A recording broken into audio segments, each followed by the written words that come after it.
ওয়ালাইকুম রহমতুল্লাহ। বন্ধুরা, অনেক মানুষই জানে না লাউ আর গোস্ত দিয়ে রান্না করলে এর মধ্যে কি উপকারিতা আছে।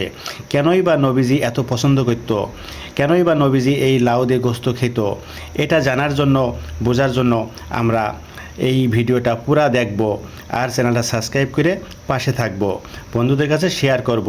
বন্ধুরা, নবীর সুন্নত জেনে যদি আমি দেখি তো আমার দেখাটাও ইবাদত হয়ে যাবে। তো চলুন বন্ধুরা, কথা না বাড়িয়ে নবীজির পছন্দের খাবার কিভাবে রান্না হলো এটা দেখি। ওয়ালাইকুম রহমতুল্লাহ। বন্ধুরা, হকানি কিচেনের দুপুরে খাবারের মেনু, যে রেসিপি আছে মেনুতে, সেটা রান্না হচ্ছে। আমি সর্বপ্রথম চুলা অন করে দিয়েছি, চুলার উপরে একটা কড়াই নিয়ে নিয়েছি। একেবারে সামান্য সাদা তেল দিব। এই জন্য আমি যে লাউয়ের সাথে কুমড়োর বড়ি, খুব সুস্বাদু একটা কুমড়োর বড়ি, এটা আমাদের যশোর ডিস্ট্রিক্টে খুব বেশি চলে। এটা খুব স্বাদ লাগে লাউয়ের সাথে। তো এটা আমি আগে একটু ভাজি করে নিব। ভাজি করে নিলে কী হবে, এর একটা কাঁচায় যে গন্ধ আছে এটা মিটে যাবে, আর এটা একটা ভাজা ভাজা হলে খুব স্বাদ হবে, খুব মজা হবে।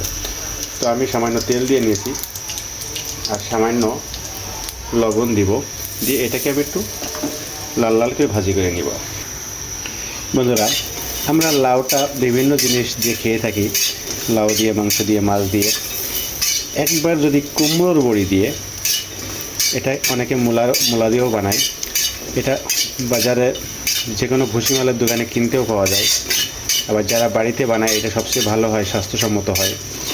কুমড়োর বড়ি দিয়ে একবার যদি আপনারা লাউ রান্না করে খেয়ে দেখেন, তো ইনশাল্লাহ আমি বলবো যে মাছ মাংস কিছুই লাগবে না, এই কুমড়োর বড়ির সাথে লাউ এত সুন্দর একটা স্বাদ হয়, এত মজা হয়। তো বন্ধুরা, দেখতেই পাচ্ছেন আমার কুমড়ো বড়িটা লাল লাল করে ভাজি হয়ে গেছে। আমি এটা এখন উঠাই নিব। বন্ধুরা, আমি বড়িটা উঠাই নিব, কারণ বেশি ভাজি করলে এটা শক্ত হয়ে যাবে। এই জন্য আমি বড়িটা এখন উঠাই নেব। বন্ধুরা, আমি বড়িটা উঠাই নিয়েছি, আর আমি কড়াইয়ের ভিতরে সামান্য সাদা তেল দিয়ে নিলাম। বন্ধুরা, আপনারা জানেন যে আমার নবীজির লাউ খুব বেশি পছন্দ করতো, লাউ নবীজির পছন্দের খাবার। সেই সাথে যদি গোস্ত হয় তা আরও বেশি ভালো, কারণ গোস্ত দিয়েও আমার নবীজির লাউ খেতে পছন্দ করতো। আমার নবীজি লাউ দিয়ে গোস্ত দিয়ে খেত, কারণ এর একটা বিশাল উপকারিতা আছে। এটা আপনারা হয়তো অনেকেই জানেন, আর যারা জানেন না তারা জেনে নেবেন। আমি এখন এই চিকেনটা কিছু ভাজি করে নেব, হালকা 50%। বন্ধুরা, চিকেনটা আমার ফ্রাই হয়ে গেছে, আমি এখন উঠাই নেব। বেশি ভাজলে আবার এর আমিষ নষ্ট হয়ে যাবে।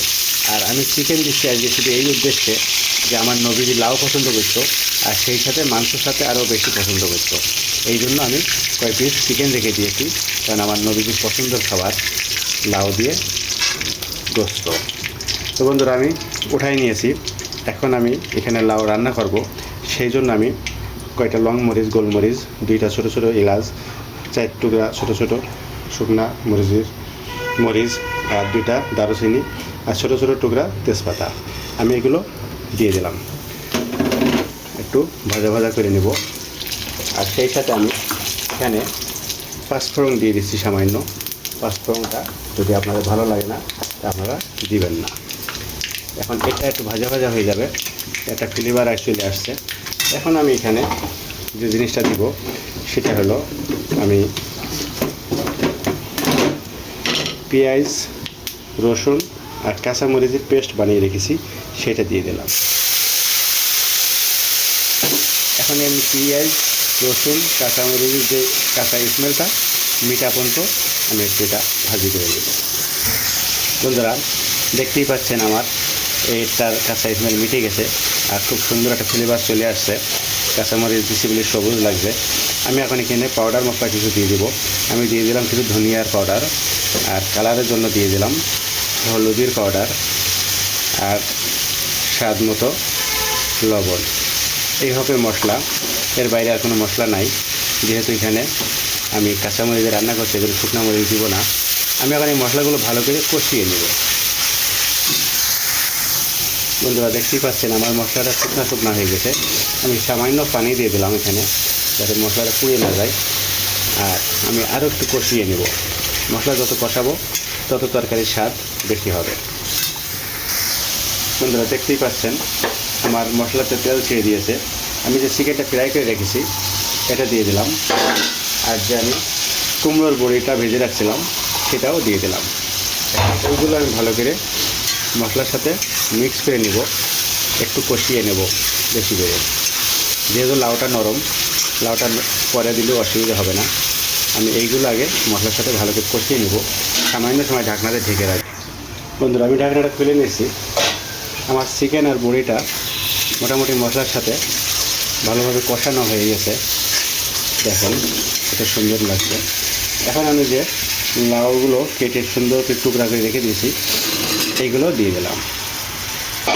লাউ আর চিকেন, সেই সাথে আছে সেই বিখ্যাত ভাইরাল লাউয়ের বড়ি, এই কুমড়োর বড়ি।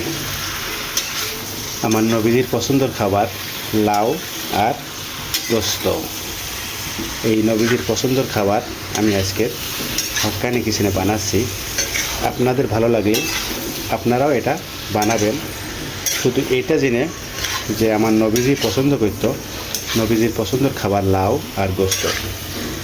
তাহলে যদি আমরা নবীজির পছন্দের খাবার হিসেব মনে করে এটা করি, তাহলে আমাদের একটা সুন্নতের উপরে আমল হবে আর খাবার তো হবেই। তো আমি ভালো করে কষিয়ে নিলাম মশলার সাথে।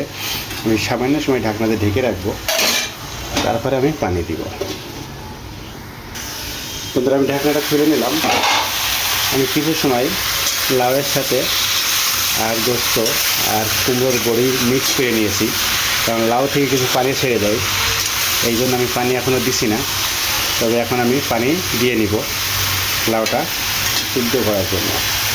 অনেকেই জানে না লাউ দিয়ে গোস্ত কত বড় উপকারী জিনিস। এটা যদি তারা জানতো তাহলে এই লাউটা খুব বেশি বেশি খাওয়ার চেষ্টা করতো। বন্ধুরা, নবীর সুন্নতের উপর আমল করার জন্য চেষ্টা করছি। আপনারা দোয়া করবেন, আপনারাও চেষ্টা করবেন। তো আমি পানি দিয়ে নিয়েছি। এখন এটা আমি ঢাকনাতে ঢেকে রাখবো সিদ্ধ হওয়ার জন্য। অল্প সময়ের মধ্যে সিদ্ধ হয়ে যাবে, লাউ যেহেতু নরম। বন্ধুরা, আমি ঢাকনাটা খুলে নিলাম।